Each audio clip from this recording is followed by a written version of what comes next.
Hey, everybody. Good evening and welcome to the Kennedy Americans podcast.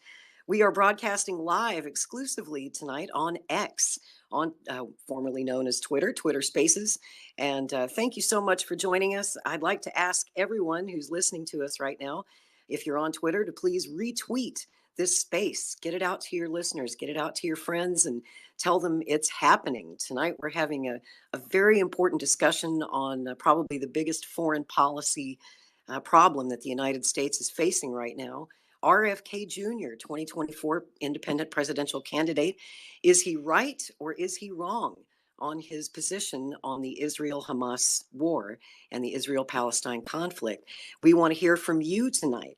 And tonight's forum is going to be co-moderated by my friend, Christina Tobin.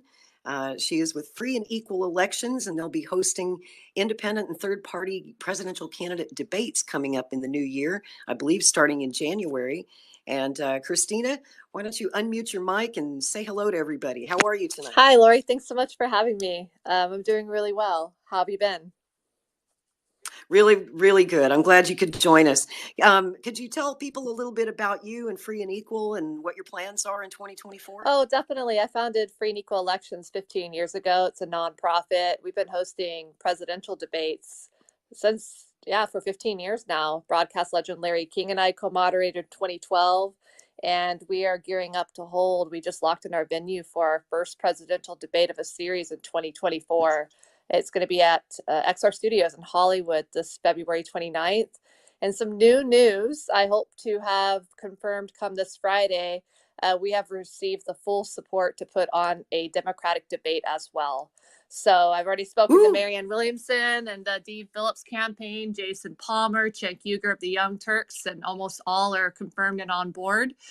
So we're going to be sending out the official invitations to the candidates tomorrow. We're looking at holding it hopefully on January 15th, Martin Luther King Day. So what an honor. The Democrats have not had a debate yet, and the energy's come our way.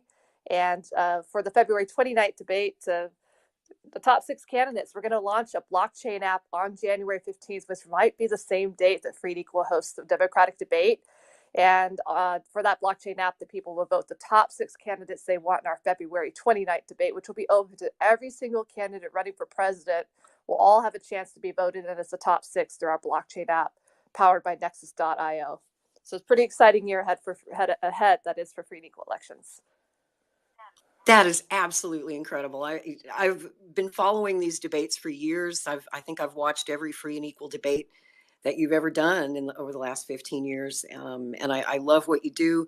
And it sounds like you've got some really exciting plans for 2024. This is a very exciting election, the most exciting election of my lifetime, I think, of our lifetime. And of course, here we are in World War III. If there was ever a time for a president of peace, it's now.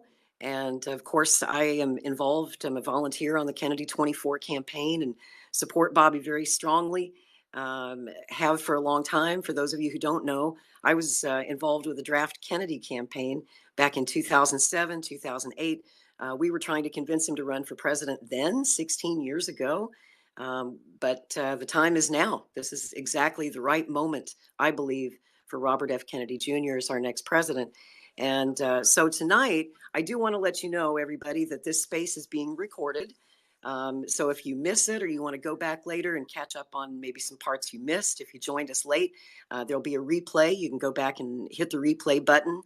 After, I think, 60 days, 30 days or 60 days, Twitter deletes spaces just to, I guess, save space on their servers. So we don't want this to go away. We do archive it permanently for the record, for posterity. And we just repurpose these as a podcast. It's called Kennedy Americans. You can always listen to it later. We like to put it out on other platforms because not everybody uses Twitter. Not a lot of people know how to use Twitter Spaces. I think Twitter Spaces is wonderful. It's like a phone call that everybody can be on at the same time. It's a great way for Kennedy voters to interact, people who are curious about Kennedy. Maybe you don't know much about him. You might not know what his position is on this war and whether he supports Israel or Palestine or why. So we're going to talk about that. We're going to play you his own words and let you get up to speed on where he stands with this war. So if you're not comfortable having your voice recorded or preserved for posterity, I just wanted to forewarn you. Be advised that this space is being recorded, and please do share it with your friends who don't use X. It'll be available on YouTube. It'll be on Rumble, on Facebook, on a number of other platforms too that you can share it out on. We have a special guest speaker joining us tonight, my good friend Scott Ritter, former UN weapons inspector in the former USSR and in Iraq. And over his long career, he actually worked with the IDF and Israeli intelligence, and also for pretty much all his life strongly supported Israel. But that changed when this new war began, and Scott has since changed his mind and now supports Palestine. He no longer supports Israel. And tonight he will tell us why he thinks that Mr. Kennedy is wrong. And we'll be bringing Scott in just a few minutes. It's a pleasure to have Scott back with us tonight. I did want to let you know here at the beginning of the space about tonight's format and how it works. First, we're going to give Mr. Kennedy 15 minutes to explain his position on the Israel-Hamas war. And, it's from a recent interview that he did just this week with Patrick Bet-David and the PBD podcast. You can go to their YouTube channel if you want to hear the full, I think it's about an hour and a half long forum that he did. But Bobby spoke for about 15 minutes and outlined his position. He does support Israel, and he's going to tell you why he supports Israel. After that, we will give Scott Ritter, who feels differently, 15 minutes for a rebuttal. And after that, I'm just going to open up the floor. We'll have an open mic, and that's when I want to hear from you. A few ground rules before we begin. We ask that you keep your comments focused on the statements that you'll hear Mr. Kennedy make here at the beginning and not get too far out in left field or go off topic. Also, of course, we ask that you be polite and civil to Mr. Kennedy, to the moderators, and to other speakers in this space. We do have a one person, one mic rule, one person talking at a time. Please don't talk over each other. It just turns into a cacophony and nobody can understand what's being said. So if you do that, we'll have to mute your mic or maybe remove your speaking privileges. So please do stay focused on facts, not feelings. We ask that you back up your arguments with sources and statistics. We might ask you to post your sources in the comments. We do ask that you always post a link to further information that people can check out for themselves. And please do have your sources handy before you come up to speak at the mic. Once we go to the open mic portion of the program, we want to hear from everybody, all voices, all perspectives, pro-Israel perspectives, the pro-Palestine perspective, or maybe you don't take either side. Maybe you think both sides are wrong. We want to hear from you too. But mainly we want to know if you think that RFK's foreign policy is correct or incorrect. So if you want to speak tonight, here's how you do it. You might be new to Twitter Spaces. When we go to the open mic, all you have to do is hit the request button down in the lower left-hand corner, and I'll be rotating the panel out. You'll have about 3 minutes. We ask that you limit your comments to 3 minutes or this will go on all night. So we're asking people to stay brief. If you go over your time, Christina is going to be keeping time. She'll be setting a timer when each speaker begins. And if you go over time, she'll ring the buzzer to let you know that you've gone over time. So when you speak, we ask that you address your comments not to me or to Christina or the other panelists, but to speak as if you were speaking directly to Mr. Kennedy.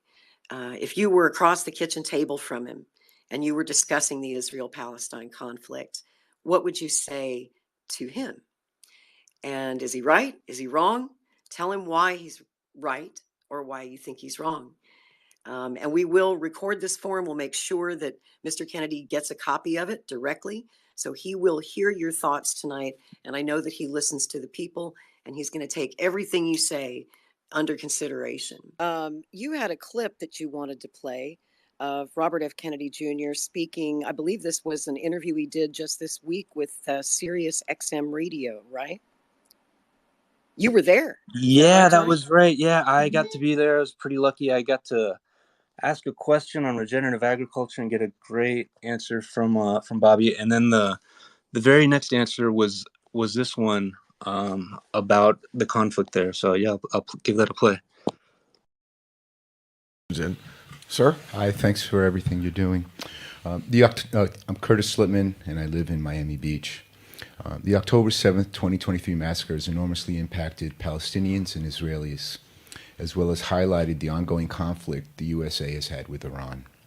Despite the USA decimating the Iranian Navy in the one-day war of 2008, Iranian intransigence and support of terror has continued in an uninterrupted fashion. More recently, there's a loose alliance backing with Iran by China and Russia. Would you share your thoughts regarding this Iranian conflict and your ideas regarding resolution? Yeah, I mean, Iran gives. Iran is the principal financer of Hamas, and it directs Hamas. And Hamas is a criminal organization.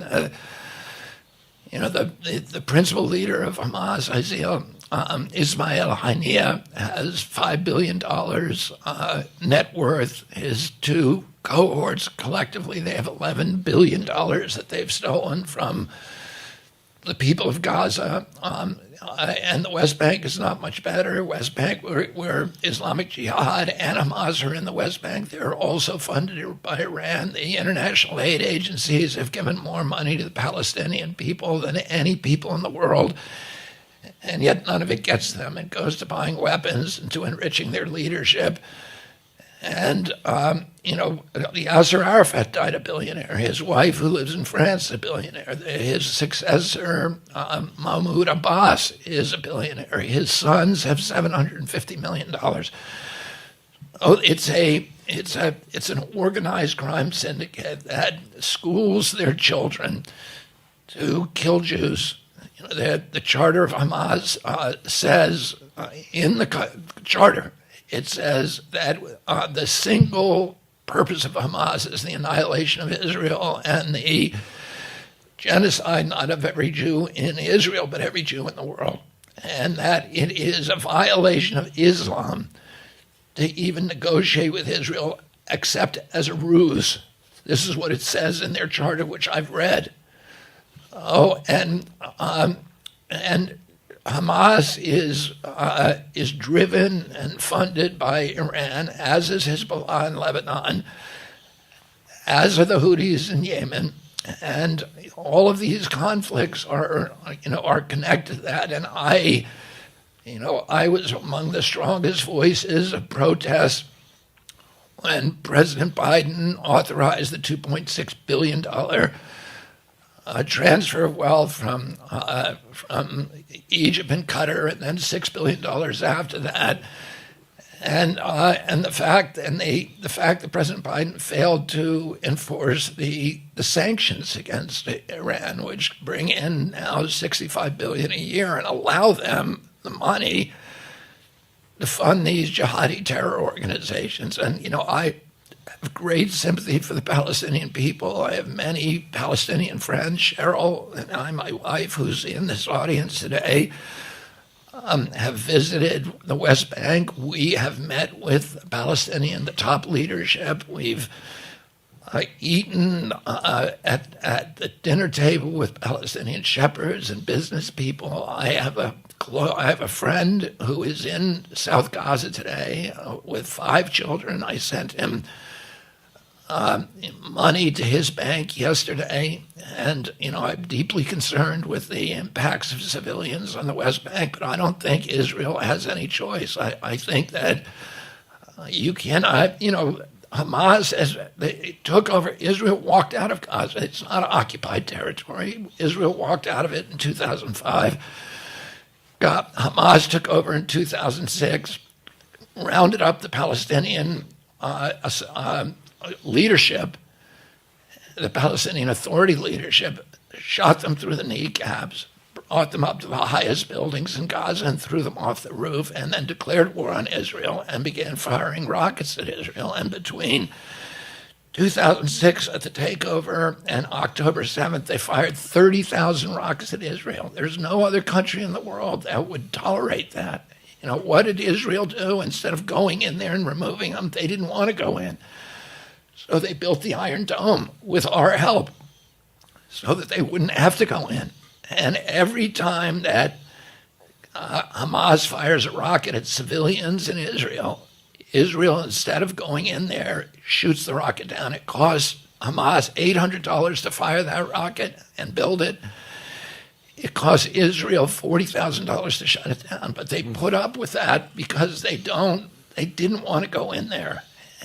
But the October 7th invasion, where 3,000 people came across the border, where they disabled the fences, the automatic machine guns, the surveillance system on the fences, and showed now the capacity. They've got 40,000 troops there living in tunnels.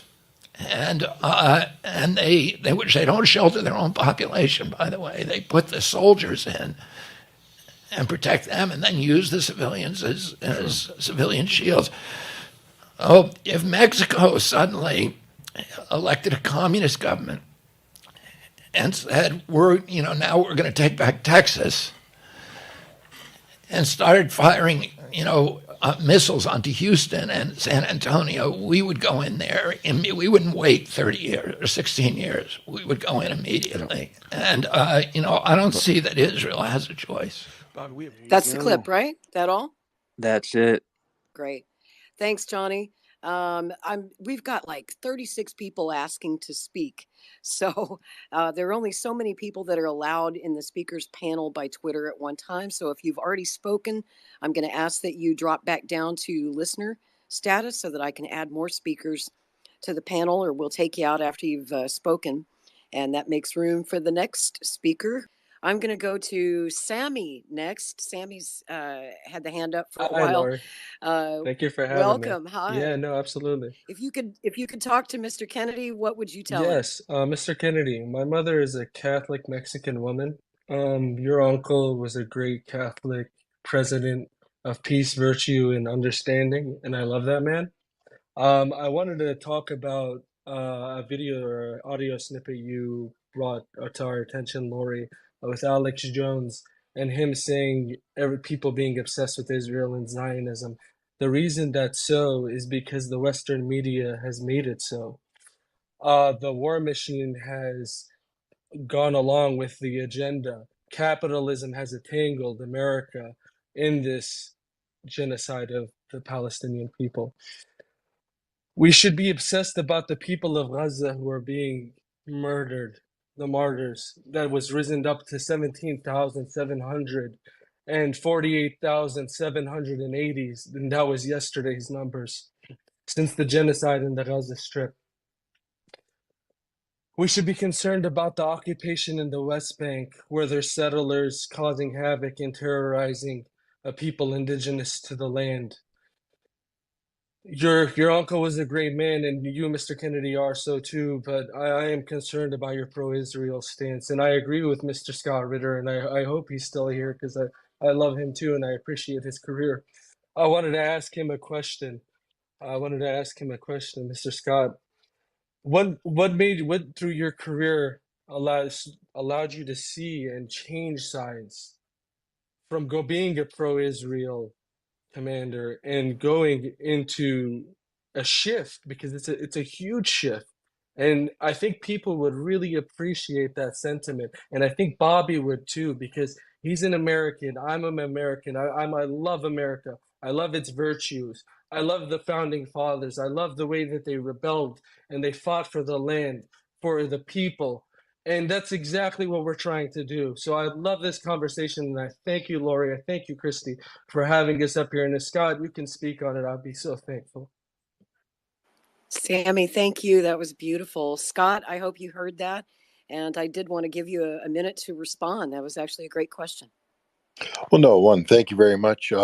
Look, my skill set in life is very limited. I'm an intelligence officer. My job is to impartially assess fact-based data. And when the facts change, then reassessments are in order. I'm not a prisoner to a narrative. My only unchanging stance is one linked to the values, principles, ideals of the Constitution of the United States, which, in my opinion, defines who I am and what I am as an American citizen. But when it comes to assessing issues like Israel and Palestine, I'm a fact-driven person. And when the fact base changes, my assessments change. And as I indicated earlier, when I looked at Israel shift away from Yitzhak Rabin, a man of peace, to Benjamin Netanyahu, a man of war, um, the facts change. My assessment changes. That's what happened. Thank you, Scott. Outstanding. Outstanding. I want to go to Natasha Devine. She's been a Kennedy 24 campaign volunteer literally from day one and has become a good friend of mine. It's great to have her in the space tonight. Welcome back, Natasha. Good to see you. What's on your mind? Hello. Can you guys hear me good? Yeah, maybe you can bring your phone just a little bit closer. It sounds a All bit right. faint. There you How's go. that? Much better. Okay. All right. Couple things I wanted to point out, just some quick facts at the beginning. Number one, Eretz Yisrael does not mean greater Israel. It means land of Israel. The word in Hebrew for great would be gadol, so it would be like Eretz Yisrael Hagadol or something like that would be greater Israel. But Eretz Israel just means land of Israel. So when you hear people saying that, it's not some conspiracy thing. Secondly, I wanted to comment and say that I believe pretty much everything that Bobby said was correct. I will cede to Mr. Ritter perhaps on the details about the requirements and the fuels for the rockets. But the other stuff I'm going to have to disagree with. One point I do slightly disagree with what Bobby said was that Bobby, it's not that, Hamas would kill every Jew in Israel. They would kill every person in Israel. They did not stop on October 7th and investigate and check people's pants if they were circumcised and say, are you Jewish? No, they shot Thai people. They shot visitors that were foreign people. They shot everybody, raped, killed, without, you're a friend of the Jew. You're just as bad as a Jew to them. So I'm going to put that out there. Next thing is, I keep hearing people talking about, we want to hear the American president stand for American values. Mr. Ritter mentioned how there was a guy who fought in the IDF and he questioned his loyalty to America, saying that, IDF and America are the same. I'm not making any claim that IDF and America are the same, and neither I think was Bobby. I don't remember him making that claim at any point. I also, just to clarify, full disclosure, I am not a statist. I don't necessarily support any state in that region, but I also do believe that if you're going to dismantle a state, it has to be done by the people within it, not from foreign forces from the outside. That's my viewpoint on dismantling states. Next thing is questioning people's loyalty when you're saying, well, they're supporting Israel. All right, I'll go with you on that if you will be consistent. And I've seen much inconsistency because I've heard several references tonight to this mythological international law. International law is not based on American values. If you want a president with American values, it's about American values, which, by the way, we're never isolationist. If you want to look into Thomas Jefferson and his involvement in the Barbary Coast, do some research on that. We go back all the way to the earliest presidents, unfortunately, being involved in foreign countries, foreign wars. And this is unfortunately one of the facts of international discourse. As a country, you end up dealing with other countries. If you want to simplify it, I recommend a graphic novel series called The Best of Enemies, and you can go back and look at some nice cartoon versions of the history with it without having to read too much text, but you'll get the point. International law, got it. International law should not influence an American president in any way. I don't believe that we should be recognizing anything called international law. And for Bobby to go forward with the numbers that he has read and what he feels is right in his heart, I think is what I want to see in a candidate. I don't want to see him going with international law, because if international law decides that we have to give the land back to the Indians one day, what are you going to say then? Are you still pro-American and also supporting international law? That's all I have to say. Really good stuff. Lori, Great to can I hear say from you, something Natasha. real quick? Just Sure, absolutely.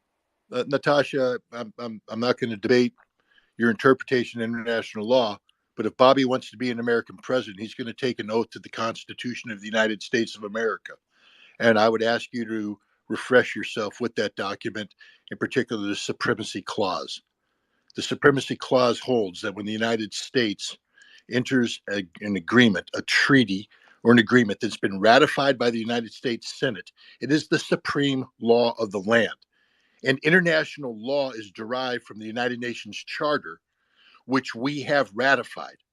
So please don't try to pretend that there isn't international law that we are bound to constitutionally, because we are. And unless Bobby is articulating some sort of constitutional revolution where some aspects of the Constitution are good, but some shall be ignored, you can't say that. That is just fundamentally wrong for an American president to pretend that international law, A, doesn't exist, and B, isn't binding to the United States constitutionally, is absurd. Thanks, Scott. I want to go to another Army veteran. I'd like to go to Mike Kelly next, who spent 25 years in the United States Army and probably has an opinion on this. Mike, why don't you chime in, and what would you tell Mr. Kennedy right now on his foreign policy on this war? And thanks, Lori. I'd love to chime in on this. So yes, you're right. I've spent a bunch of time at tactical, operational, strategic levels and commands and deployed 5 years between Afghanistan, Iraq, Levant, working with Syria and the Iraqi border. I'd like to remind everyone we're 34 trillion in debt, and then that the Constitution says that we are to declare wars per the Constitution. It doesn't talk anything about AUMFs or the war powers junk. All right, so we've ran on an AUMF from 2003 to go into Libya, Syria, Yemen, you name it. In my opinion, it hasn't gone challenged yet, and it should be. So when you talk about stuff that we're violating, let's start there before we get to the UN. Now, Mr. Scott, I would like to say that I think I am on the side of peace as well, but I think yours is a little bit flawed. I think a ceasefire will beg the question of, what is the red line to end the ceasefire, right? So that anything that we do to draw into this conflict will draw us into, well, what's the red line on either side that will cause us action, right? Whether it's, hey, if Israel does this, what's going to be the U.S. action? Or if Hamas does this, what's the U.S. action? That's always the thing. It was in Syria. It's always in these conflicts. So it's a flawed thinking to say that we can barter a deal.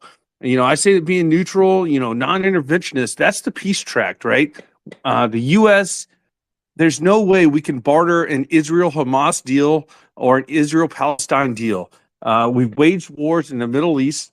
We've done the nation building thing for the last 20 years between Iraq and Afghanistan and a couple other countries. We need to change our pretentious American foreign policy and be true non-interventionist, right? Anything that we get into over there is going to just draw us in. Wars will wage, right? But we don't need to be in it over there. I remind us we're 34 trillion in debt. That's probably a lot of what that came from. American solutions over there don't work in the Middle East. I've experienced it numerous times over and over. A lot of my friends have at all three levels: tactical, operational, strategic levels. I've worked in NATO and Afghanistan. I've worked operational theater commands between Syria and Iraq. So what resonated with me with Bobby was his Veterans Day message, right? He wanted to end our world police theater set for our military and end the bases and all that. And that really resonated with me, which isn't what resonated with me on his interview and discussion the other day. So that's my thing, is like it's changing talking points when you're saying this is your red line to get involved. No, there doesn't need to be a red line. Like, to be a non-interventionist, you got to stay out. Like, the red line threshold has to be so high, like a World War II type red line. Like that's just personally me, and seeing all the blood and treasure, and people that have died for no real true reason. And I mean, my cousin died in 9/11. He was a firefighter that was killed by a jumper, from that.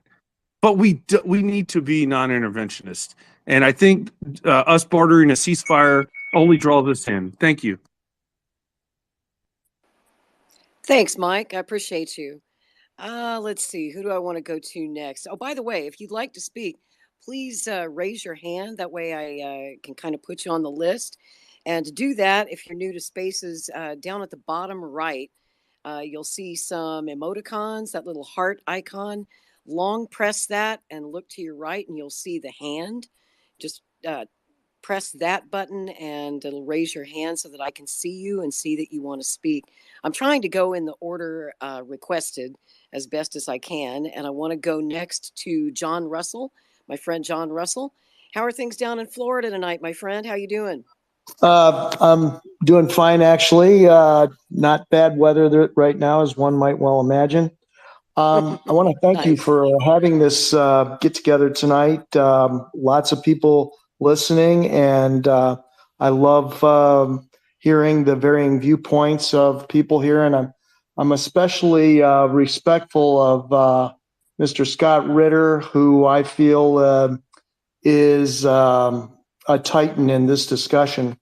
And I would, and I did have the opportunity to meet Scott back in 2003 when he spoke at the University of South Florida on the Iraq situation. So America needs someone like Scott to be putting some clarity to this disaster that we have going on over in the Middle East. Now, what I'd like to say is, from the standpoint of Mr. Kennedy, and I did write write and send to the highest levels of the campaign a while back when this thing started to really get going over there. My thoughts that having been I was a two-time Democratic nominee for U.S. House down here some years ago, and I know how you have to kind of play ball, and in order to go any place, but I just called for an even-handed approach when it comes to Israel and their various, opposing states in the Middle East, and got lots and lots and lots of flack for that. What I would say is to Mr. Kennedy, understanding that it's one thing to, and I think people commonly understand what it means to be a candidate, but then what it means to be, if you're elected. And I would suggest that I did suggest to, Mr. Kennedy through his, campaign people that perhaps we needed to look at this as opposed to being where he's been on this. When we're talking about slaughtering people wholesale with 2,000-pound bombs, and where are these people to go? I mean, their options are few. These are poor people who have lived in an open air prison. And when someone did ask a while back, well, what is Israel to do? Well, I would say I would counter that with what should the Palestinians, the peoples that populated Israel do, for starting in 1948 with the Nakba, with Ariel Sharon and, Moshe Dayan and that crew, what happened back in 1948 and preceding that. And so the history of that to present, I think, in Mr. Kennedy's discourse, and I watched that video twice and listened to portions of it here, he seems to not relate that history to where we're at today and how we got from this place to another over the last 75 years. And one can, this is not hard to see. You can go on Facebook or Twitter. Long before all this got going, you go on Facebook and you'd see settlers that shoot 12-year-old kids. And then we can go to 2018 where we had peaceful protesters walking along the border, and they end up getting shot by snipers. So I guess also what I'd like to point out is the association of Rabbi Shmuley, which others have. I think that's harmed him to a huge degree, and I think if Mr. Kennedy wants to be elected president, he needs to be representative of America. And I'm only reiterating what Scott and a couple other people have said. He needs to be America first, and he needs to be a leader. And that's where when I sent my material on this subject to the campaign, I recommended that Mr. Kennedy needs to take a stand for, much like what Mr. Ritter has said. It's very important that he be a leader and not a follower. And when you're just going with the Shmuleys and Netanyahu and so on and so forth, you are a follower, not a leader. And thank you very much for my time. And I hope Mr. Kennedy listens closely to at least what a lot of people are saying here that I think might be helpful to him going forward in the campaign. All right. Thank you, John. John's been one of our best volunteers on the Kennedy 24 campaign. Appreciate you so much, my friend. And I'm going to go to Bryce, another volunteer on the Kennedy 24 campaign, and host some terrific Twitter spaces regularly. I recommend that you give him a follow. And, as you go through the space, just kind of go through the listeners here. When you hear somebody say something you like, please do give them a follow and follow back. Spaces is a nice place to meet other like-minded people. So welcome to the program, Bryce. Great to see you. How's your night? Oh, my night's going very well, Lori. Thank you for having me on here.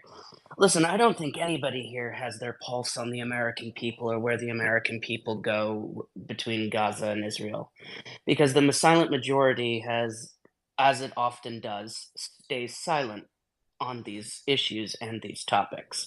The loudest voices in the room are generally just the people that want the most attention. Now, somebody mentioned that our founding fathers were very interventionalists, very into foreign affairs. And yes, after George Washington's administration, a lot of presidents fell from the way that we were set up and started to get involved in foreign affairs. But let's go back to our first president, who on his way out warned us not to get involved in foreign entanglements. Did we listen to the man? We didn't listen to him when he said stay away from political parties, because that was going to be a mess that we didn't need to do. And we didn't listen to him when he said that we should stay isolationist. Trade, do what we have to do, but stay away from everybody else's bullshit. And that's the problem with the United States. We tend to just stick our noses in other people's bullshit, and we make the bullshit even worse. We have a terrible track record on foreign policy. We have a terrible track record on wars. What we should be doing is saying, screw the whole mess in the Middle East. Not my monkey, not my circus. You guys do whatever the hell you're going to do and let the UN deal with it. Instead of voting down the UN's trying to get Bibi Netanyahu and the Israeli government to force a ceasefire on them, let us take a step back. Let us focus on the United States and allow international law to do what it's supposed to do. We don't need to dictate to the world what they need to do. We do not need to take sides on Palestine or Israel. What we need to do is take a giant step back, because we do not pick the right sides. We never pick the right sides. We haven't picked the right side in the last 40 years. Look at what we did to Libya. That place is a no man's land because of what we did. let's just take a minute to just stop the noise and stop talking about things that don't affect us. We've got people in this country who are homeless. We've got children going to bed at night right now, not knowing whether that's going to be a bed in an institution, whether that's going to be a bed at a homeless shelter, or is it going to be on a stoop somewhere? Those are the people that I care about. Those are the people that I want to shelter. Those are the people that I want to make sure. Those are the children that I want to make sure are being taken care of. I want America first policy. I want America only policy. I don't want to hear about what's going on in other parts of the world that has absolutely nothing to do with me. Just because we want oil or we think that we need to be the arbiter of other people's morality. Well, we suck at that. So let's start focusing on ourselves. Thank you so much, Lori, for this time. I can't disagree with a word you said. I tend to be staunchly non-interventionist. Of course, I've been a libertarian for 27 years, and that's the libertarian position on all wars.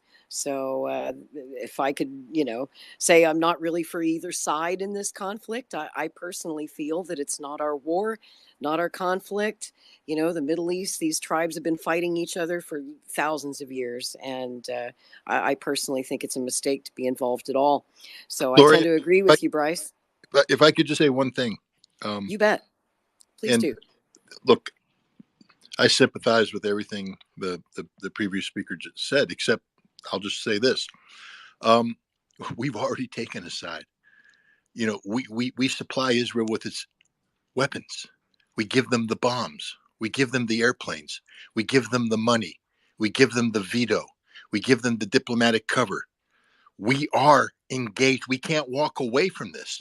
So it's imperative to right the wrong, because what we are doing with Israel, I believe, is 100% wrong. Again, it's in violation of our own laws. If you want to be an American president, you have to adhere to American law. And with Israel in open violation of international law, violation of the laws of war and what they're doing in Gaza today, we are obligated, the commander-in-chief is obligated under law to stop sending these weapons to Israel, to demand that Israel not use them in this way. We're not doing that. So I don't think it's as easy to say, oh, well, hey, this is too hard for us. We're just going to disappear over here in the corner. We kicked up this anthill. The ants are running wild. We're just going to walk away. No, we are obligated to come up with a solution. It is our job to come up with a solution because we made this problem. And if you're a peace candidate, then your job is to come up with a solution that promotes peace. And right now, if you're a peace candidate, that means that you don't want another bomb dropped on Gaza. You don't want another rocket fired from Gaza into Israel. And the only way you achieve that is through a ceasefire. Lori, may I respond to that? Sure. Real quick. Yeah, quickly. Please show me in the Constitution where it says that we're responsible for anything that happens across the world. Yeah, we might have started this, but we're not the only ones that have our hand in this. There's plenty of blame and globalist pigs to go around to pinpoint that at this. It doesn't have to, we don't have to be involved in this. Show me in the Constitution where it says it. Sure, I'll show you exactly in the Constitution is. Go to where it talks about powers of the executive, then go to where it talks about powers of the legislature. You'll see that the legislature comes before the executive. The legislature makes laws. If the laws are deemed to be constitutional by the Supreme Court of the United States, then they are the law of the land. And so I will tell you right now, there is a huge body of American law that says that we can't sell weapons to a nation that is involved in war crimes. That is constitutional. The Constitution doesn't spell out everything about American life. No, we have legislatures that do that. The Congress does that. That is their constitutional responsibility. If you disagree with the laws that are put forward by the Congress, then we have to get them to change the laws. But you and I can't sit here and say, because it ain't spelled out in the Constitution that we can't sell bombs to Israel when they're committing war crimes, we can ignore that. I'm sorry. The Constitution is very specific about who makes laws in America. It's the Congress of the United States. It's the executive. And if they're found to be constitutional by the Supreme Court, it's the law of the land. Smells an awful lot like globalism to me.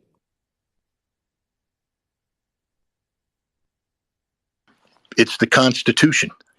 I mean, it's really a very simple document. I took an oath to it. I'll defend it with my life. Sometimes, decisions are made that you go, I don't know about that. But hey, if it's constitutional, it's constitutional. If you don't like it, vote for better representatives. It's not globalism. It's what America is. It's the laws that our Congress has passed, that the president has signed, that the Supreme Court has deemed to be constitutional.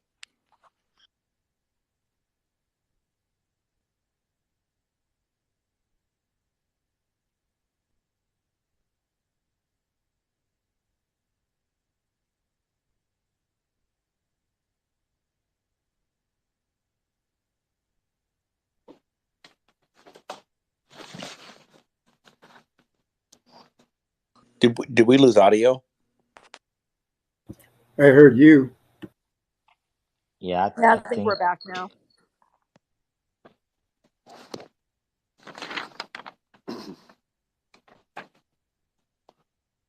Lori, I'm not sure if you're Christine. I see Hi, Christine light up Lori, now. you there? There you go. Yeah, we're That was back weird. now. Yeah, I lost my Mhm. connection for a few minutes. I We all think I'm did. having. Let me drop out of the space and I'll come back. Can you take over hosting duties for a few minutes and just kind of cycle we can through hear the? you very well right now, Lori. Yeah, Oh, you're good good. now. Yeah, you're good, Okay, Lori. You're good, Lori. that You're was weird. A-okay there, girl. All right. Anybody who wants to speak, please do put your hands up, and Christina will come to you as she sees you. And Christina, I'm going to let you take over for a few minutes, if you would, please. Thanks. Oh, sure. I would love to. I think we have Carlos has had his hand up for a while. So, Carlos, please. Yes, Lori and Christine, thank you both for hosting this very important topic and discussion, and why I fundamentally feel it's so important, because I truly feel Bobby has a very unique opportunity to fundamentally change uh, the way American politics have worked the last several decades with the left right paradigm. And I think this topic in regards to Israel is important from a fundamental standpoint in regards to intervention policies, um, whether it's anti-war policies or intervention. It's just such a huge important thing. But more importantly is the opportunity that Bobby has to disrupt the political system. And I followed the work of Scott and what Scott has said in numerous times. And I think this is something that to me, true leaders um, are not necessarily established because of the individual, more so who they surround themselves with. The people that are guiding, giving expertise, direction in terms of handling and managing things. And to me, because again, I truly believe and I support Bobby, but I think in this particular topic, I think it's important for him to get a diverse group of opinions as to what are the policies and how to manage through it.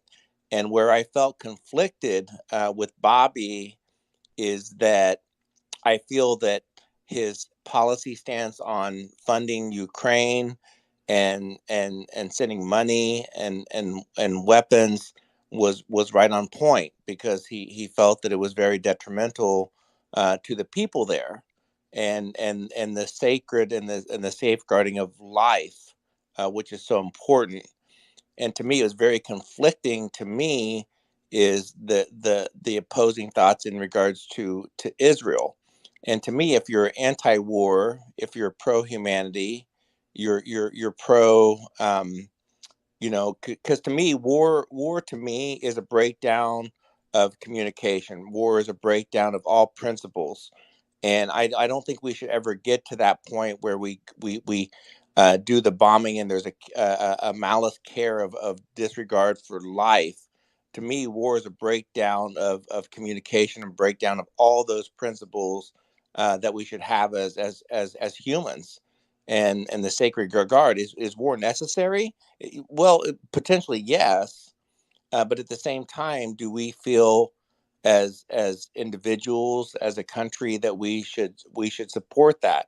And it falls down to the fundamental principles of belief and sacred of life. And should we be funding that? Should we find alternative motives? So to me, I would hope that Bobby would get a round table of different minds in a room, whether it's Scott, whether it's Rand Paul or Ron Paul, and get a group together and whiteboard and say, hey, what are we doing here? What is the objective of what we're truly funding? Because if you look at of the United States policies in regards to the Middle East, it's been epidemic of failure after failure after failure. And if you think by funding this war, regardless of who's at fault, regardless of all those things, if we truly feel as a people that that that providing the weapons, the arms of getting rid of Hamas and changing the government of who's leading the Palestinians, and things are going to fundamentally change. Can you give me one example? Like, I would, if I was sitting next to Bobby and I'd say, Bobby, can you give me one example of where this has worked? Well, Carlos, I'm really with you on being, with him. You are who you surround yourself with, and he had a major shift with Dennis Kucinich. Actually, I know internally being asked to leave the campaign. It was already discussed beyond prior to the war issue, even evolving. There was just challenges there, but I do foresee and see a lot of people coming around his campaign, which is very hopeful. Before being a lot of pro-democratic, it's shifted out, and a lot of independents coming in. Of course, they have the restrictive ballot access barriers taking over a lot of time, and on the horizon. So my hope is that he does get, right now, I believe Del Bigtree is a communications director for him. I hope he gets more diverse advisors around him, and I think he will. What I've learned with Bobby is that, at least in my situation firsthand, that as the people start to rise, as we are here today, he shifts and he makes things right. So I'm still hopeful. Time will tell. Thank you so much, Carlos, for your Christina, thoughts. I'm right there. If I could land it in 1 minute, I didn't finish We've my gone thought. we've gone 3.5 minutes already. About maybe 15 seconds. Okay. Yeah. So in closing, I agree with what you said, and I'm still advocate for Bobby, and I want the very best for his campaign. I think the conversation that you just stated, it needs to be more transparent on a public platform, and him maybe jumping on X and sharing those things, and getting more public opinion and being transparent about it. I'm with you, and I'm hopeful. And Bobby has expressed interest in being at Free and Equals presidential debate. With the RNC now saying they're not holding any more GOP debates this coming year, and the Commission on Presidential Debates is just crumbling, as we know. I think that February 29th could be a great opportunity. War will definitely be one of the topics discussed. So, Carlos, I'm with you. He needs to get out in front, and I think he'll be on his way of doing that. I'm hopeful, but remember, there are so many more candidates than Bobby Kennedy, and a true independent movement is bigger than any one candidate. So thanks for your time, Carlos. We're going to roll to R, then John M, then Sage. I see you in order there. So R, can you please go ahead? Yeah, so thank you, Laurie, for the opportunity to speak, and Christina too. I sometimes host spaces, and I have learned a bunch of tricks from just a few minutes that I was here that I'm going to implement. So you run a really, really good space. I wanted to respond to things that people said before about the Israeli conflict and aid to Israel. So I think there are some things that are really important to understand. As a general position, I think non-interventionism is the right way to go. But sometimes you just don't have a choice. So non-interventionism to the maximum possible amount, but not more than that. So if you look at examples from the past, like World War II and World War One, and let's hope that we're not on the verge of World War III, but these are times that Americans tried to not intervene, but eventually it became obvious that there is just no way not to do that. And the problem that I think one of the biggest problems that we're facing today, and I admittedly I'm an Israeli, so I have different interests here, And I definitely don't expect any American to think that my interests are more important than theirs. But when we have a world that has jihadi terrorist organizations, it's not just the problem of a small country like Israel. It's We're unable everybody's to hear problem. you. Oh, let Are you me. still there? Yeah, can you hear me now? Can you hear me? I can hear you. I can hear you. Okay, so should I continue speaking, or what do you want me to do? If anybody Okay, can so hear me, raise your hand. Christine, I can hear you. But I think and we're I can frozen. hear him. Can you hear me? I think the glitch from you, Christina, it's we all can hear him. Yeah, I hear him. I hear you. All right, so if it's okay with you, should I continue, or do you want to get me off and put me back again? I would Obviously, she can't just answer that because she doesn't hear me. I would just continue and then raise your hand when you're done because she All can't right. hear anything. Okay, thanks. So at some point, we just can't choose not to intervene because somebody has chosen our side for us. And when we're talking about jihadi terrorism, they have chosen the side of America for America. If you're looking at the Houthi rebels, when they're launching rockets, missiles, ballistic missiles at Israel, they're not saying first death to the Jews. They say death to America first, then death to the Jews, then a curse on the Jews, then victory for Islam. Now, it's a little bit uninformed to think that it's just something that is between two tribes in the Middle East and we can just safely ignore it. Because when you have a state actor like Iran trying to get nuclear weapons, and they're allied with Russia and with China, who want to pair these nuclear weapons with hypersonic missiles, it becomes a threat to the security of the U.S. And things that could have been ignored 50 years ago or 75 years ago, there is no longer the privilege of just ignoring them. Furthermore, October 7th, as horrendous as it is for Israelis, they're not the only ones affected. This has set a new precedence for the level of how gruesome terrorist attacks can be in order to terrorize civilian populations, and that set a new standard for everybody. So if we think this is not going to affect terrorist organizations that are currently in South America and that do have cells even on U.S. soil, that's a bit naive. That set a new precedence, and if we don't make sure that organizations that act this way or the countries that support them pay a price after this, if an organization like Hamas can burn people alive, can mass rape women and mutilate them, and kidnap people and hold them hostage, 200 people, then if we don't make sure the organization is eradicated right after, and everybody who is trying to do things like this in the future knows that by the time they're finished, they're also going to be completely gone, and the countries that support them have a price to pay, then we're going to suffer the consequences. And it's not just the Israelis going to suffer it. This is everybody going to suffer it, everywhere, in any country. So thank you for giving me the opportunity to speak. I'll be happy to respond to anyone who wants in this space or others. Thank you so much. I think we lost Christina, but I just sent her a co-host invite.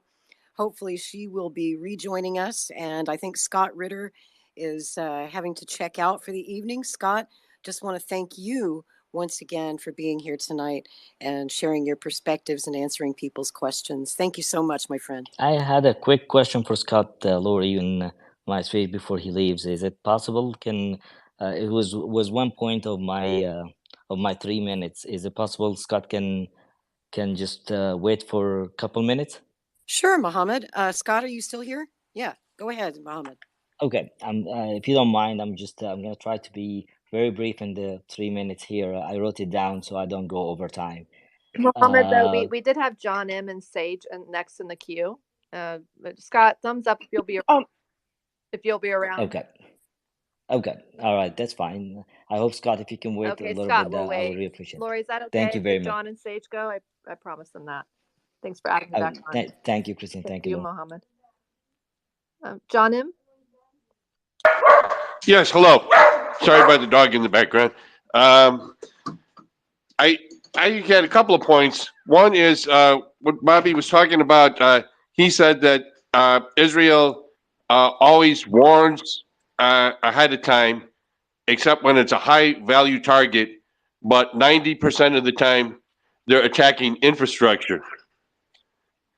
Now, what does he mean by attacking infrastructure? That's illegal, and we're told, and it is what they're attacking. They're attacking hospitals, they're attacking schools, and we're being given the excuse that the reason is because there's Hamas soldiers there, and those are just human shields.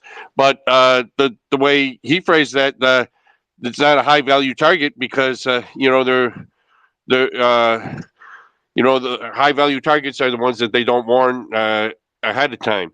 So I had that point, and then also I'm very worried with the way that he has been mentioning Iran as being behind this, and also lately friend of the campaign, Tulsi Gabbard, has been doing the same thing. When she ran for president, she did an excellent job of warning how dangerous and deadly and horrible war with Iran would be. And she played, I think, actually an important role in talking President Trump down from launching a shooting war from getting us into a shooting war with Iran. But now she's been helping manufacture consent for it all of a sudden, talking about Iranian sleeper cells sneaking nuclear material across our border. And I hear echoes of that in what Bobby's been saying, where he's trying to say that Iran is behind what happened. And this is very dangerous. Everything Tulsi warned about back when she was running for president is still true, even more true now, because we've grown weaker and Iran is stronger. They're not isolated. They're a key part of the BRICS coalition right now, which is really the future. I just think it's reckless and dangerous to be saying things that could potentially help the neocons get us into a war with Iran. And the last thing I wanted to address, people keep saying that Hamas is on this space tonight. People keep saying Hamas's charter calls for killing Jews all over the world. They wrote a new charter in 2017, and I was reading through it. It says nothing of the kind. As a matter of fact, it says the opposite. It says that that they are not targeting Jews because they are Jews. They are targeting Zionists who are occupying Palestine, and they specifically call for they condemn anti-Semitism, and they call it a European problem, not an Arab problem. And I know that that's a new charter for them. I have not been able to get my hands on a copy of the original charter, but my my strong feeling is that if they're lying so much about what their current charter says, they're probably also lying about what the original charter says. And then one last point on the issue of human shields.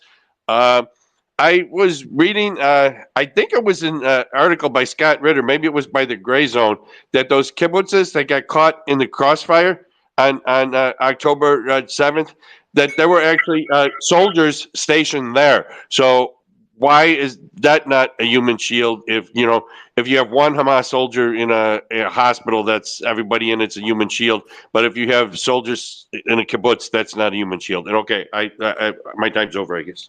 Thank you, John, so much for your time, and appreciate your words and your and just educating us so much. Sage, would love to hear from you. Great seeing you here. Christine, thank you so much for the space. And Lori, you're doing an incredible job. And Scott, I just got to say, I'm a big fan of your podcast. You've been speaking truth into power. You're greatly appreciated as a voice. I just want to say, I've been in the space for quite some time. And I feel like a lot of the ends don't justify the means. To a lot of what Robert F. Kennedy is saying, I think he's been regurgitating a lot of Zionist propaganda. And on top of that, if he wants to be the voice of the people, then what's the difference between what he said versus what the other Democratic Party said? Like the other Democratic runner-ups are saying, like Joe Biden, Kamala Harris. Like, what's the difference between what he's saying and what they are saying? Nothing. And I think that he doesn't question enough about Netanyahu and his cabinet and how they wage war against not Hamas, but the people of Gaza, the people of Palestine, and how racist they are against them. I mean, his whole cabinet has a history going back to the United States, harassing and basically a genocide against Palestinians on record, and that's in Haaretz. That's a Israeli magazine that's been reporting on Netanyahu's cabinet for years. So when Robert F. Kennedy talks about how merciful Israel is, well, his cabinet does the exact opposite. We're talking about radical extremists on his cabinet that he quote unquote says that he has the wheel or the grips on, but he really doesn't. And I feel like the United States is backing up the wrong horse, but they're too scared to back out of that. So I think Robert F. Kennedy is just completely out of pocket. He doesn't stand out to me as a president that should be running for office, in my opinion. I think he's just regurgitating the same stuff that the other presidents that are, or the presidential hopefuls are saying. And then I just had a quick question for Scott Ritter, and then I'll step down if he's okay with that. Scott, does that work for you? Thumbs up. Scott, could Sage ask you a question? So Scott, I don't know if you're aware of Machiavelli, his theory on the prince that he wrote, like the Italian philosopher Machiavelli, and his theory of neutrality. Do you think that if the United States were to, say, turn heel and support Palestinians, do you think that would have international costs for the United States if they did so? Well, I am familiar with the Prince and Machiavelli. First of all, we have been a supporter of a two-state solution from the very beginning. We haven't been an honest supporter, but we have articulated our support. The Biden administration has regularly reached out to the Netanyahu government, the Israeli government, and said, you know, you need to work toward a two-state solution. And then the Israeli government regularly thumbed their nose and said, we refuse to do so. And they left it at that. So I think there's political cover for the United States to say, you know, it's now time for a two-state solution. And it is time for a two-state solution. Whether the United States can be the leader, the world leader capable of seeing this through to the end is doubtful, given our history of one-sidedness when it comes to this conflict. But we definitely can play a very major supporting role. We can be the nation most positioned to put pressure on Israel, to guide Israel through the very difficult processes that are associated with creating a two-state solution. I don't think there will be dire consequences to this. This is I think at the end of the day, it's the United States taking a leadership role. I'm not an isolationist. I don't believe the United States should disappear into its own borders. We must lead, but leading doesn't mean you lead with bombs or supporting violence. The reason I asked that, sorry to cut you off, the reason I asked that, because you say a two-state solution, but historically that hasn't worked. I think you even mentioned the Israeli prime minister that was assassinated by radical Zionists, right? So that's the current board of Israel, right? Is Netanyahu and his cabinet are very radical. So that's why I have a hard time believing in a two-state solution right now, that the United States could make that happen. Netanyahu's running on 4% support. He is not long for this world politically, and his right-wing coalition government will be dissolved, and there will be a new Israeli government, and the United States will still be there, able to put pressure. The world has changed. It's fundamentally changed. This isn't the world that existed on October 6th. Israel is not winning this war. In fact, strategically, they've lost this war. And at some point in time, Israel will have to alter its position, and the United States can be the leader, the world leader that can help Israel move in that direction. But Netanyahu won't be the leader of Israel that does this. He can't. You're right. But he also won't be here very much longer. He is the prime minister who has failed Israel to the greatest degree possible in Israel's history. He is a disgrace to Israel and all Israelis, and so is his government. And they will be told to exit stage right sooner rather than later. And then Scott, it seems like when we have war, it's not only Israel losing, it's all of us losing throughout the world when we have any chaos. So I also wanted to just, I have a question here from somebody who can't get on. I think it's an excellent question for you, Scott Ritter, and then we'll get to you, Mohammed, from Charbax. And he says that, um, for solutions, he'd like to ask you, Scott, for solutions beyond the ceasefire. I agree with everything RFK says, except for Israel. My understanding is that Gaza is destroyed. 2.3 million people are there. They can't possibly stay there. Do you have any other solutions beyond ceasefire, Scott? Ceasefire is just the end of war. I mean, the idea is to stop the killing. That's the purpose of the ceasefire. The ceasefire doesn't resolve the issues. At the end of the day, the problem of Israeli-Palestinian relations will not be resolved until the Palestinian people have a state that is equal to Israel in every way, shape, and form. It can't be an inferior state. It can't be a sub-state. It can't be a state with an asterisk next to it. It has to be an independent state where the dignity of the Palestinian people is on par with the dignity of the Israeli population. That's the only way you bring this to an end.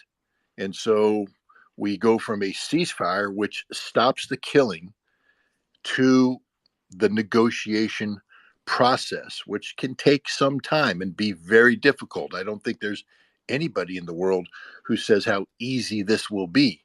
But if you're the peace candidate, easy is not what you're looking for. You're looking for the solution that preserves peace, and I think the two-state solution is such a solution. Thank you, Scott. Thank you, Sage, so much for your back and forth there. So and thank you guys so much for the space, and thank you guys, and I'll step down. Thank you so much. Thanks, Sage. So nice to see you. Until next time. Mohammed, thanks for your patience, your time. And again, I want to remind everybody, as Lori mentioned the beginning, we're at 3 minutes each because we still have another 20 people in the queue. And I'm the kind of person who wants to hear from everybody, but we'll do our best. Okay. Mohammed, please. Thank you, Christina. Thank you, Lori. Thank you for having me. And also thank you for the great space. And I urge you to join some Middle East English spaces for people to hear different America than the White House. As always, Patrick does get in a lot of spaces for Middle Eastern English spaces that they speak about America and others, because unfortunately the people in the Middle East, they think America is the White House. So when they hear Christina and Lori and other great speakers, I have heard them today. I really was enjoying each and every moment I'm in your space today. Go back to the point that I wrote down to make it brief. Natasha talked earlier about the American values. If American values are not part of the international law, so we should say it out loud. We're not part of the international community, and we will not abide by the rule of the international law. I will tell Mr. Kennedy, please put America first with no exceptions and practice what you preach when it comes to the state of Israel also. Another question to the speakers or the host or whoever want to answer, why each and every president candidates feel obligated to be pro-Israel in order to be the president? This is something that I'm curious to know that from any of you guys, if you can answer that later on. Sure, I can answer. All right. Like right now. Real quick, I'll keep it Mr. Kennedy, when I moved to the States in 1996, I have enjoyed democracy and freedom for years, and later on I have realized freedom and democracy can be practiced only if you stay away of criticizing the state of Israel. Why so? Mr. Kennedy, please put America first before you agree to send $14 billion twice to the state of Israel, and make sure our inflation, health, and education system in our soil in a better status first. And then Scott, this is my question to you. I love the facts and opinions that you have listed, but as an expert, do you think one day America will actually come first with no exceptions? The last point I want to mention, the reason Jews, Christians, and Muslims were living in peace before 1947, it was simple, because at the time there were no Israeli occupation. Thank you very much for having me. Well, I'll address that question real quick. Thank you for it. look, as long as the United States believes that it is the exceptional nation, as long as there is a rules-based international order that has been foisted on the world by the United States to preserve American hegemony, America first, by definition, um, equates to the continuation of American global domination. And that's why we have so many politicians articulating what they call an America first policy, but it's a policy of global intervention because that's how America defines itself. So, in order to remove ourselves from this path, this narrative, we have to redefine ourselves as a nation. And that's going to be extraordinarily difficult to do. But we see the world drifting toward a multipolarity that is inclusive of American participation should we take that route. And that's where I think um, an American first president should be taking us, not toward isolation, because that's America last. Because we can't succeed without the rest of the world. We need to be a player in the rest of the world. But a player doesn't mean that we bomb our way to the top. A player means that we lead by example, promoting peaceful outcomes, nonviolent solutions to very complex problems.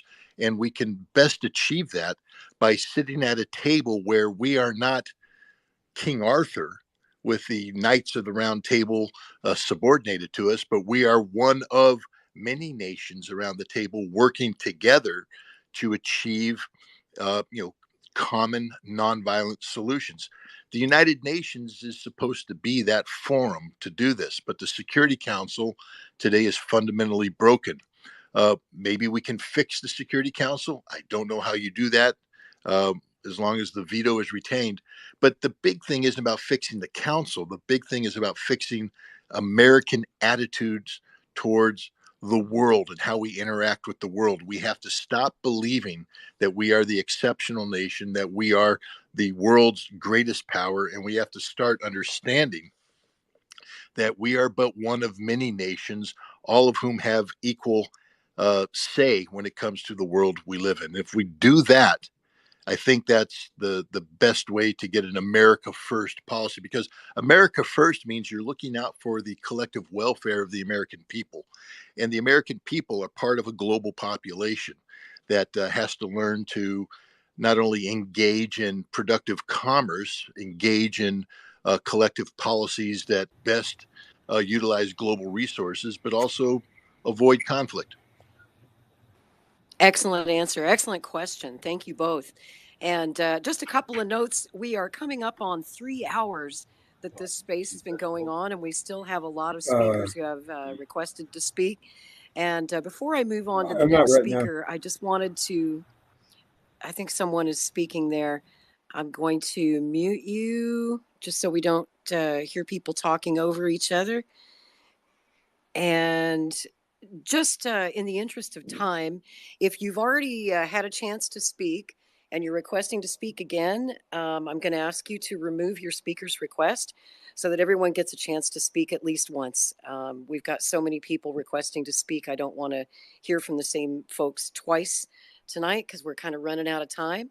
And I noticed that of the requests we have to speak, we have a lot of folks who are on the Palestinian side. If you are in favor of Bobby's position and you support Israel, we'd like to hear from you as well. So please do request to speak. Don't be shy. I'm trying to get an even balanced panel representing both viewpoints so that it's not slanted one way or the other, too much on one side or the other. So with that being said, if you've already spoken, please remove your speaker's request. And I'm going to try and cycle through the remaining speakers that we still have. Once you're added to the panel, when you'd like to speak, just raise your hand and we'll come to you in the order that we see you. And I think I'm going to go to Sean next. Sean's had his hand up for a while. Good evening, Sean. What's on your mind? Hello, good evening, Patriots. Good evening, Patriots. You know, I started off today good, but then, you know, I like the expression, I'm going to land my plane, but I feel like I started We're already experiencing turbulence. But I'm a pro America, America first. And what Scott said isn't too far off from the truth. Is he coming back, by the way? And because what he says, we have to look out for each other, right? But I am pro-Israel. That given said, I am very pro-Israel, by the way. And to answer what Mohammed had to say, America hasn't always had supportive presidents. It, for instance, Obama had contentious relationships, and Jimmy Carter was a straight-up anti-Semite. But I really wish Scott was around. I hope he. Okay, that wasn't him. I was hoping that would be him coming up. But it's really interesting that I think you bring up. Scott just messaged me and said he had to get off to bed. It's getting late on the East Coast, Oh, so I think that's he's funny. gone. Okay. So I'm very pro-Israel. Okay, and I could come here and troll, and you know me. You can already sense it, Lori. I can tell. Lori's like, this is gonna go one way, this is gonna go another way. But I can provide facts and logic to the discussion if that is needed. But I would say to Mohammed, the relationships between Israel and the United States haven't always been the best. They've been contentious, but it's the fact that we've built in with each other and have been there at hard moments that created this situation. You meaning loyalty? Loyalty.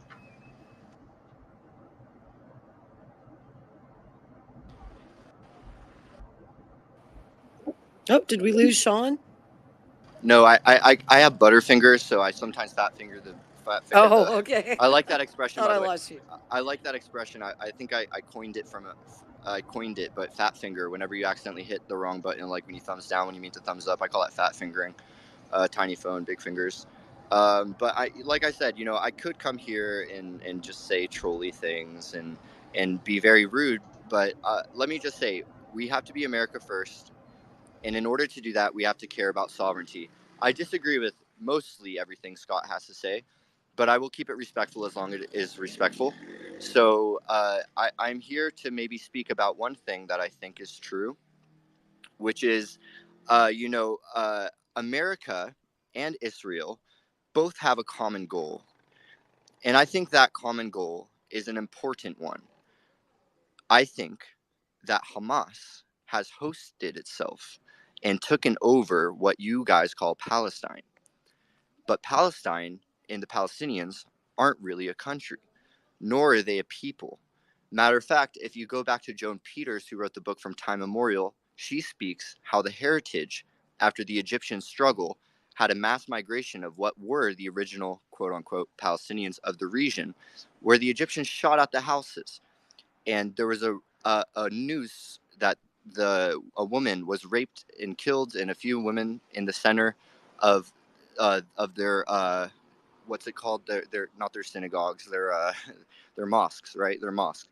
So, and this is what caused a mass migration from the original Palestinians. Since then, it's become a conglomerate of Arab states, and it's become a conglomerate of proxies in which we've seen since 2005 the IDF had withdrawn from the region. So I hear a talking point a lot that, they've entrenched on the region, but, there hasn't been an IDF presence in Gaza since 2005. Now, one more thing as I land my plane here, because I have taken up a lot of time and I already know I get the bubble boiling. So my final point here is that I believe, right, it is my belief that if United States and Israel do not set a precedence against terrorism, if we do not completely annihilate Hamas, if we do not take measures to make sure Hamas will never arise again. Sorry, I get distracted because Not Sure is throwing me a bunch of thumbs downs, and I do pay attention to those things. But if we don't have this common goal, we can't have freedom and sovereignty, and that's it. So I would just put my opinion, because I know people are going to want to ask me questions, if that is okay. But thank God to all the patriots out there. Thank God for everyone who has America first, and God bless America. God bless Israel. Thanks, Sean. Appreciate you very much. Nadim has had his hand up for a while. I hope I didn't mispronounce your name. Welcome to the panel. Good evening. And if I did mispronounce your name, please pronounce it for us. No, Lori, that was spot on. To start off, I want to thank you and Christina as well for hosting this wonderful space tonight. A lot of eye-opening things were discussed. A lot of great people on the panel as well. Thank you guys for having me tonight. To start off, since the previous speaker was speaking, I'll have to disagree with some of the stuff that Sean said.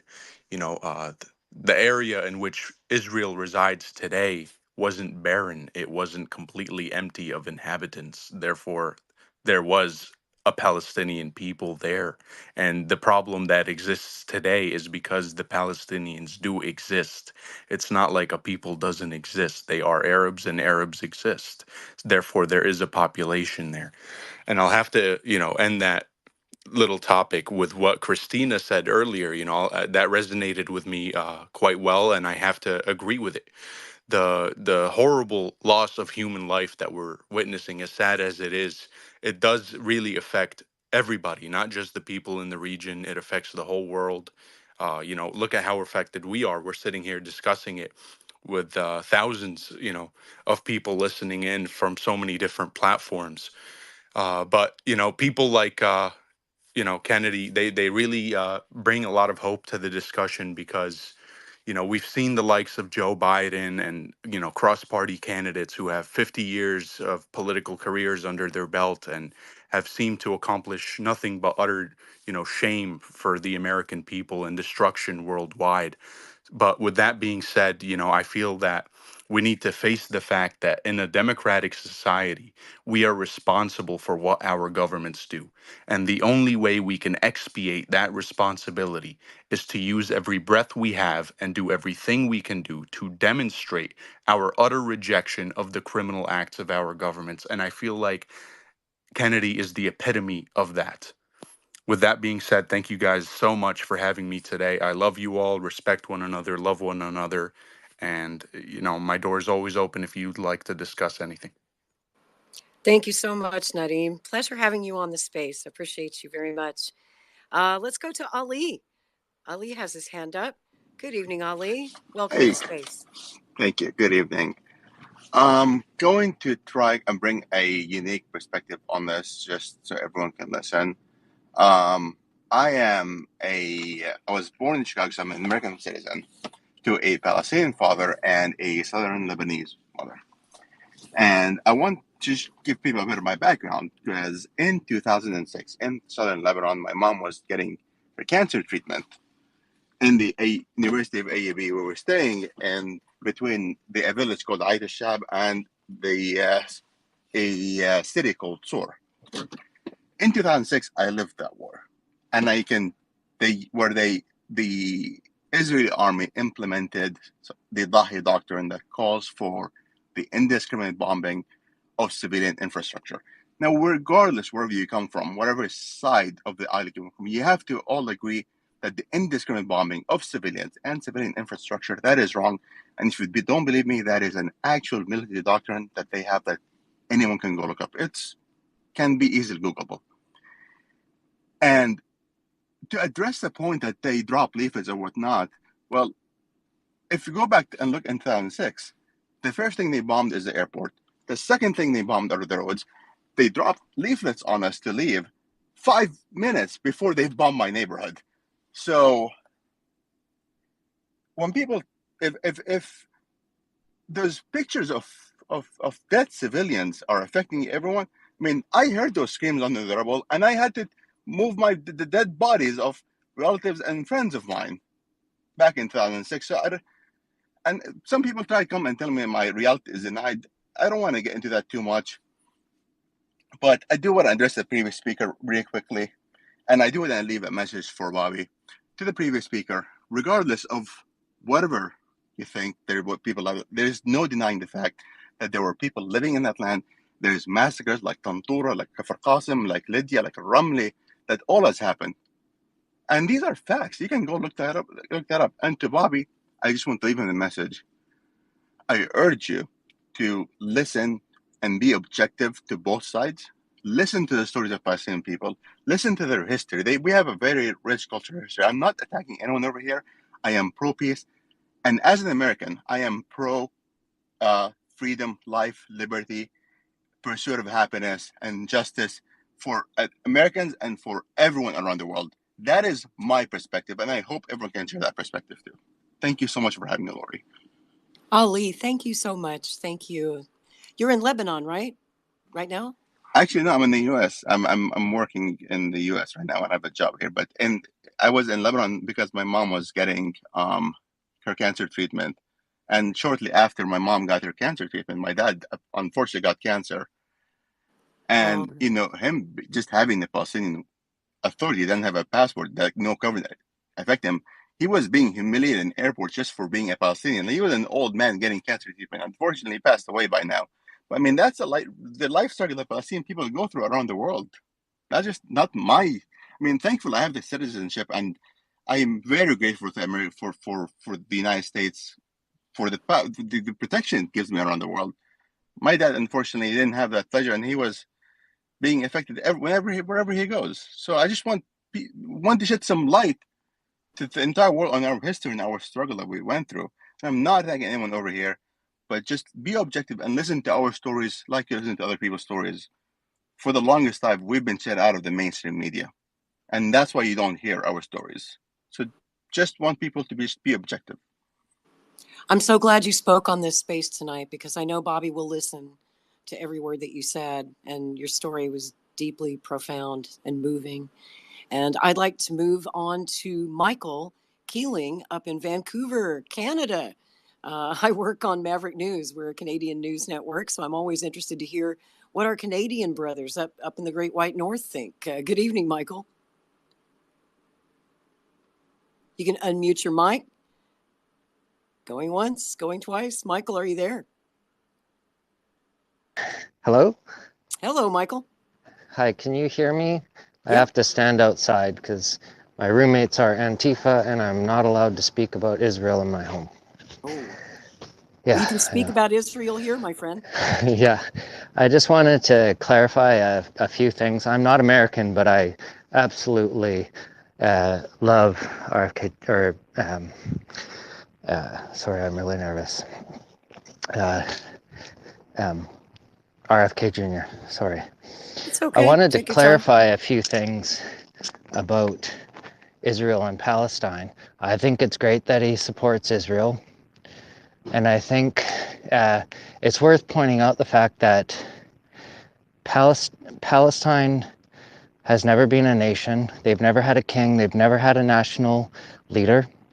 Their flag is the flag of the Pan-Arab Ba'athist or Ba'ath Party of Syria and Iraq. That's where it came from. It's the same origin that the flag of Jordan came from, which has a star on it representing the fact that it actually is a state, which the Transjordan used to include East Jerusalem and the West Bank, which is where it needs to go back because Jordan is Palestine. And Philistine, or the West Bank, is Israel needs to get out of there too. That needs to go back to Egypt, because that place is just the tip of the spear of a project, an old pan-Arab nationalist project to destroy Israel. Their children are raised in UNRWA terrorist training camps where they're literally taught from childhood in their schools to hate Jews, not Israelis, Jews, and literally blame not being able to complete their homework. Like literally blame the Jews for absolutely everything. They're trained to kill Jews and to hate Jews. Israel needs to stop being involved in Gaza, and they need to stop being involved in Transjordan. And there needs to be a three-state solution. Gaza needs to go back to Egypt, and sorry, I wasn't allowed, I can't bring notes with me. But you're doing good, my friend. Keep going. Yeah.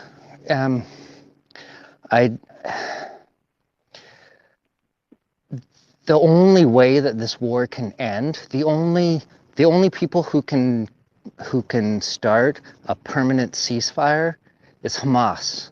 They must surrender as they are now, and they must give up the hostages, and they need to stop breaking the ceasefires that have been in place so many times.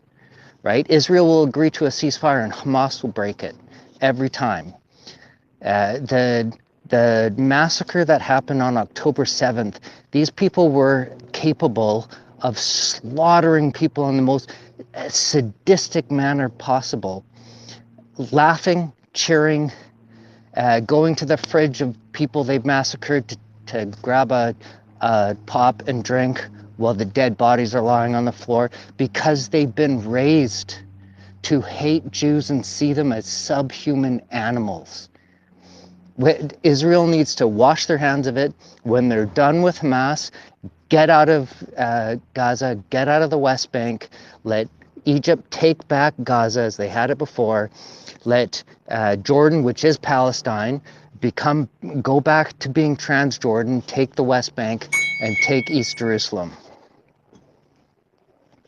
Is that my time up? The Yes. ding sound? Okay, well that's close to what I have to say.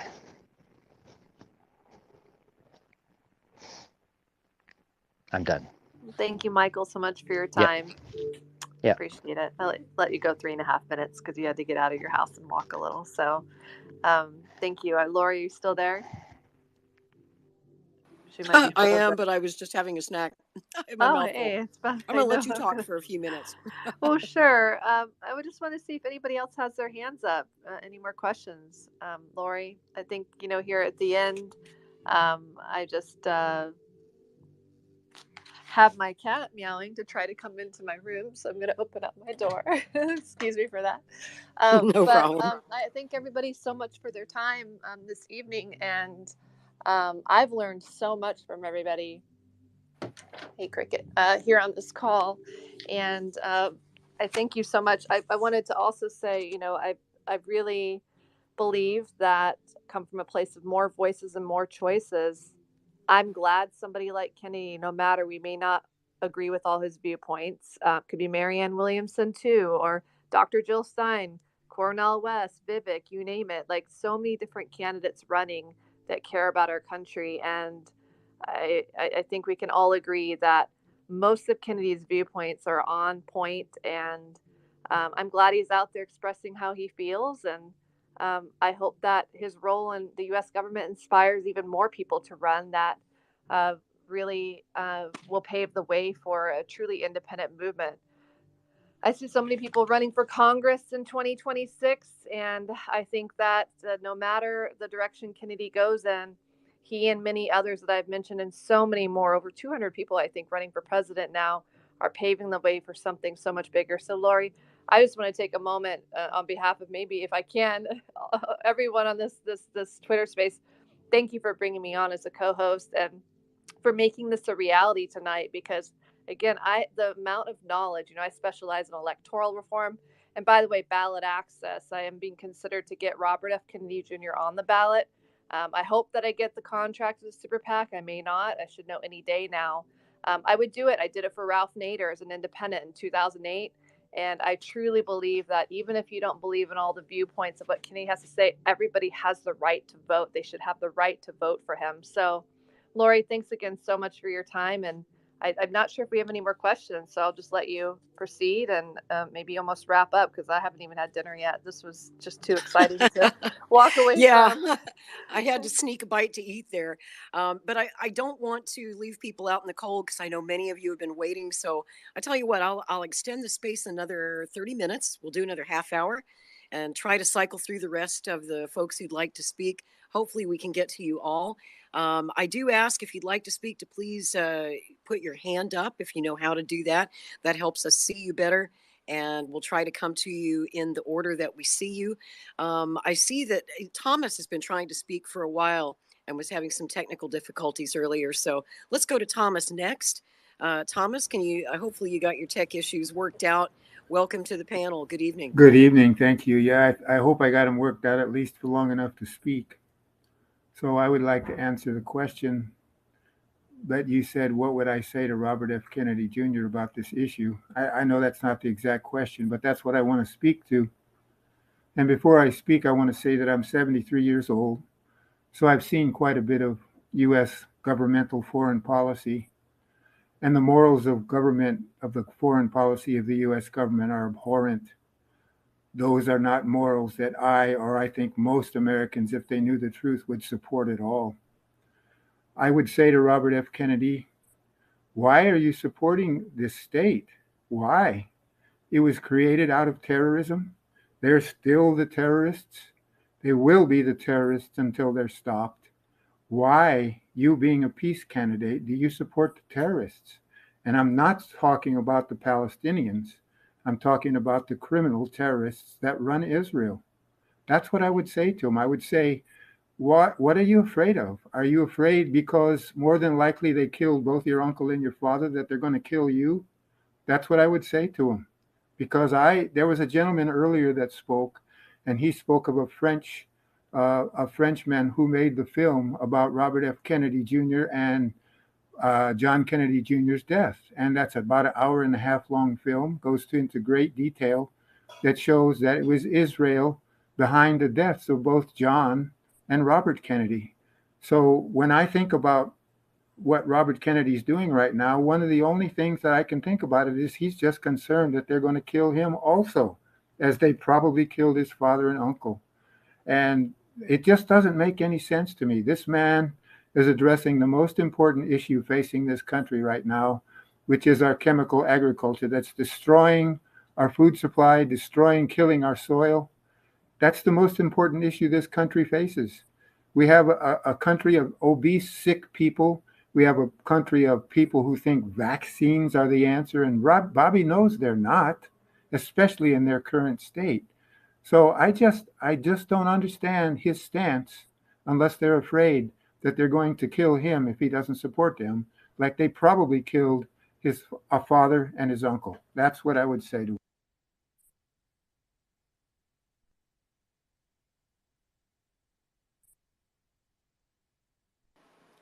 Excellent. I'd like to go to, I hope I pronounced the name correctly. Ayal?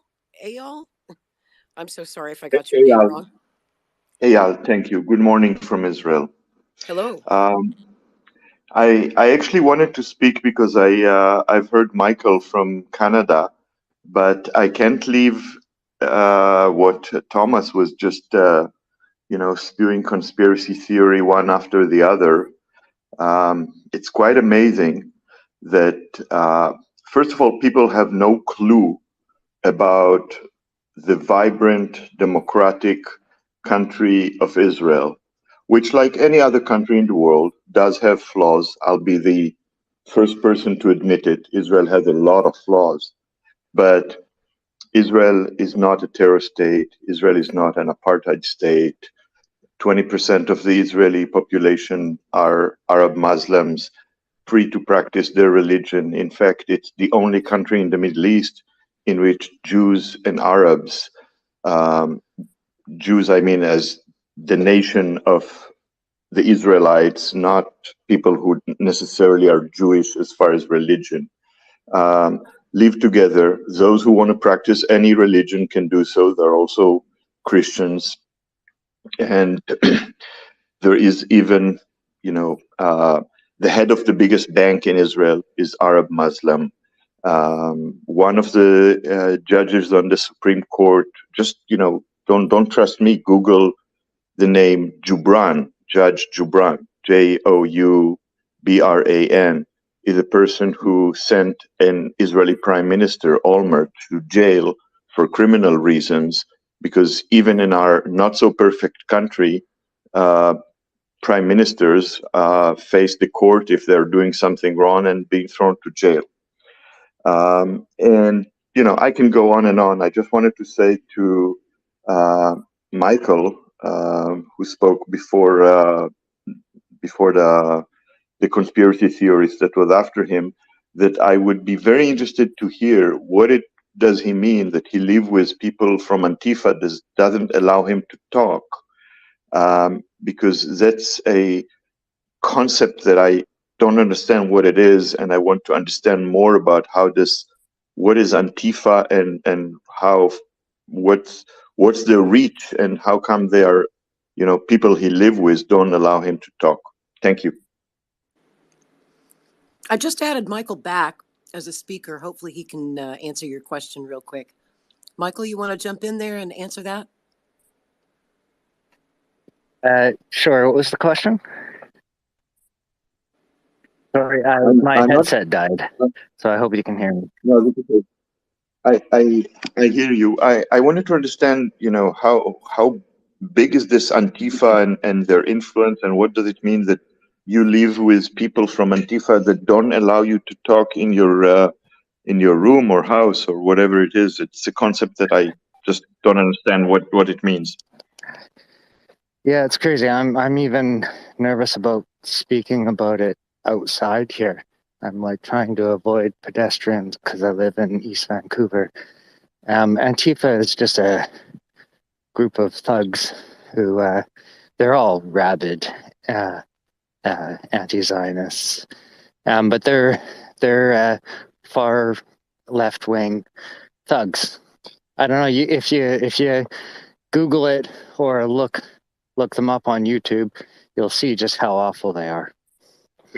You should see the posters my roommates have on their walls. They're good people. I have nothing wrong, nothing against Antifa individuals, because they do mean well.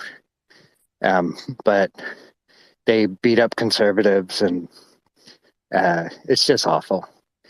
So I got about 3 sentences in, not even. As soon as my roommate understood that I supported Israel, he told me to stop talking unless I want to move out.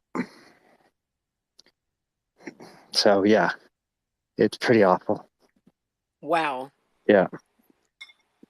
One thing that I really did want to add that I forgot to say when I was speaking earlier is that the Arab states that attacked Israel to try to wipe it out, they've ruthlessly destroyed ancient Jewish cultures from their lands to Israel, knowing they were going to go there to wipe them out finally. These ancient Jewish cultures, like for example, 1/3 of Baghdad was Jewish. Now there's like 4.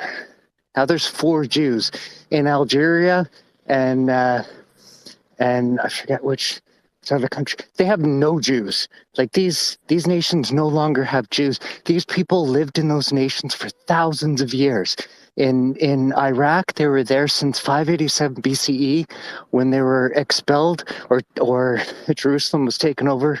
They were taken by Babylon, and then they went back to Judah when they're released from Babylonian rule by Cyrus the Great in 539. They've been those who stayed behind in Babylon, which is now Iraq. They've been there for thousands of years. We're talking 587 BCE. Their culture and the cultures of all the other Middle East and North African nations were wiped out, ethnically cleansed violently. They were allowed to take a bracelet, a ring, a suit, and a suitcase, and 80 or 40 donaire, or however you pronounce that in Iraq. They were ruthlessly destroyed, these ancient cultures, 900,000. And they had only one place to go, Israel. Israel is a land of refugees. The majority of... You still there? Hello? Oh, yeah. Michael, The You cut out majority there of... for a minute, Michael. The I'm going to majority ask you to of land your plane Israeli... here pretty quickly. Okay, real quick. The majority of Israelis are the descendants of these refugees. Israel is a land of refugees. 900,000 is enough. None of these people have the right to return to any of these nations, and God forbid they ever tried. So I think we're even. That's more than the Palestinians who were thrown out in the Nakba. And many of them left voluntarily. And the reason why they kept their keys with them was because they expected to return quickly after Israel was wiped off the map. So I don't agree with the pre-1948 way that it was there was a lot of terrible colonialist activity that I don't agree with. I don't agree with the settlements in Transjordan. But after they expelled these ancient cultures to Israel, I think we're even. I'm done. And we're just about out of time. I'm sorry I could not get to everybody. We had so many people that wanted to speak in this space tonight. I've got time for one more. I see that G has the hand up, so you get the last word. G, take it away. Good evening. Thanks, Lori. And I kind of want to address a lot of things said, and I know that you're trying to wrap up the space, so I'll try and say this. I listen to a lot of people when it comes to this. I tend to listen to a lot of military officials from a lot of places from around the world. One guy I found very, very, not poetic is not the right term, but kind of good value is a man named Malcolm Nance. Now, Malcolm Nance says that there is an illustrious UN database of the population in Gaza. This is being cross-referenced with the 60 hours plus of October 7th footage, plus historic and current surveillance. So they know very well that these are very targeted strikes in Gaza. So I will say that, and I'm going to address the thing of AIPAC, because, excuse me, this has come up a lot. Now, there are thousands of special interest or political interest groups on Capitol Hill. There's a very unique website called opensecrets.org. You can go to this website and you can see every campaign donation and every lobbying dollar spent on Capitol Hill. Now, if you were to do the calculations, AIPAC is like not even 1% of total lobbying or campaign spending. They're not a total percent of any of that. So to say that they are somehow the puppet master in DC is fairly anti-Semitic. And it shows to people's ignorance. And we're very composed about freedom fighters and all this stuff. I'm not going to get into that right now, but I want to say, if you look at the historic conflicts with Hamas and you look at their numbers compared to the post-revision numbers, they're very hard off. Also, why don't we see any numbers of Hamas militants killed? Because we know, since I said, where the databases are being cross-referenced, where are the numbers of these Hamas militants being killed? It's being shown as children and women, and it's disgusting. And people are being manipulated, and they don't even know it. And I'm sure people who can see the footage very well damn know that Hamas was there October 7th. Israel didn't kill their own people, and they committed heinous acts. And it's a terrible precedent to set that you can murder 1,000 people plus, take 200 people plus hostage, and say that, now we're going to be a candidate for a self-determination, right? That's a terrible, terrible precedent to set in the world, and that's not what humanity or society should stand for. Thank you for letting me talk. Thank you, G. I appreciate that. I appreciate everybody who tuned in tonight, everybody who spoke. Man, we heard from a lot of people. I think we must have heard from 50 or 60 folks. I'm sorry to everyone who didn't get a chance to speak, but we will revisit this topic because I have a feeling this won't be a short war. So I'm sure we will do another one of these spaces. I did want to remind everybody, if you came in late, this space was recorded. So if there's parts that you missed, or you want to go back and listen to whatever you missed earlier, this was a long one, almost 4 hours. You can always go back and catch the replay. I do ask everyone here, if you enjoyed this space, to please retweet it, get it out to your followers. If you found this conversation of value and you want to share it with others, please do retweet that space. And also, I'll be taking this and putting it into probably 2 different episodes of the Kennedy American podcast, probably episodes 18 and 19. And those will be available for future reference and future listening on our YouTube channel, which is Kennedy Americans. Also on our Rumble channel, which is rumble.com/Kennedy Americans. Sometimes YouTube censors our content. Anything related to RFK Jr. for some reason seems to get censored a lot. over on YouTube. So all of our episodes, past and future, are available on our Rumble channel, uncut, uncensored. And so I would definitely advise you to be sure and subscribe to that Rumble channel. We've already had several episodes already taken down off of our YouTube channel arbitrarily by YouTube. They just don't like RFK Jr. And that's why he's suing them right now for censoring him. But we didn't censor you tonight. We welcomed all points of view. That's the beauty of X. We can speak freely. So thank you very much, Elon Musk. And thanks to all of you who tuned in, who shared your views. We will get a recording of this space, the whole thing, to Mr. Kennedy. And I hope that maybe he can find time to listen while he's on a long flight going somewhere on the campaign trail. But again, my thanks to everyone. My thanks to Carlos Gonzalez for co-hosting with me tonight. My lovely and talented co-host and co-moderator, Christina Tobin. Thank you so much, Christina. And thank you again.